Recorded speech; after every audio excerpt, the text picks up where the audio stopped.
அரசு பள்ளி மற்றும் தனியார் பள்ளி மாணவ மாணவிகளின் விளையாட்டு திறனை மேம்படுத்தும் வகையில் கோவை ஆர்.எஸ்.புரம் பகுதியில் மாவட்ட அளவிலான ஹாக்கி போட்டிகள் இன்று முதல் வரும் ஜூலை 5ஆம் தேதி வரை நடைபெறவுள்ளது. பள்ளி மாணவ மாணவிகளிடையே விளையாட்டு திறனை மேம்படுத்தும் வகையில் கோவை மாவட்ட ஹாக்கி சங்கம் சார்பாக கோவை ஆர்.எஸ்.புரம் பகுதியில் 14 வயது, 16 வயது மற்றும் 19 வயதுக்குட்பட்ட பள்ளி மாணவ மாணவிகளுக்கான மாவட்ட அளவிலான ஹாக்கி போட்டிகள் இன்று துவங்கியது.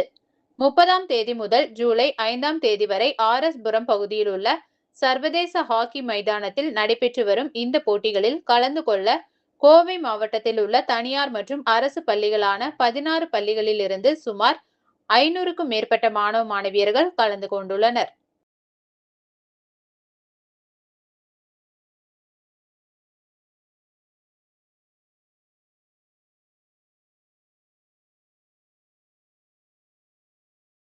வணக்கம். என் பேர் டாக்டர் செந்தில் ராஜ்குமார். தமிழ்நாடு ஹாக்கி நோட்டம் தமிழ்நாடுடைய பொதுச் செயலராகவும் கோவை மாவட்ட ஹாக்கி சங்கத்தின் செயலராகவும் இருக்கிறேன்.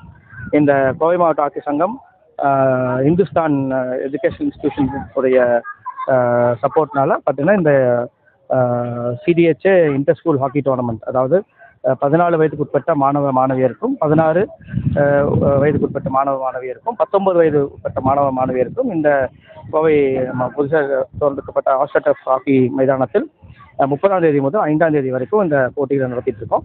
இது வந்து லீக் முறையில் இந்த போட்டிகளை நடத்தும் போது அவங்களுக்கு வந்து இந்த மாணவர்களுக்கு வந்து ஒரு மேட்ச் மட்டும் விளாண்டுட்டு போகிற மாதிரி இல்லாமல் அவங்க குறைஞ்ச ஒரு 2-3 மேட்சாவது இந்த செயற்கை ஸ்கூல் மைதானத்தில் வந்து விளையாடுறதுக்கான ஒரு வாய்ப்பு வந்து அவங்களுக்கு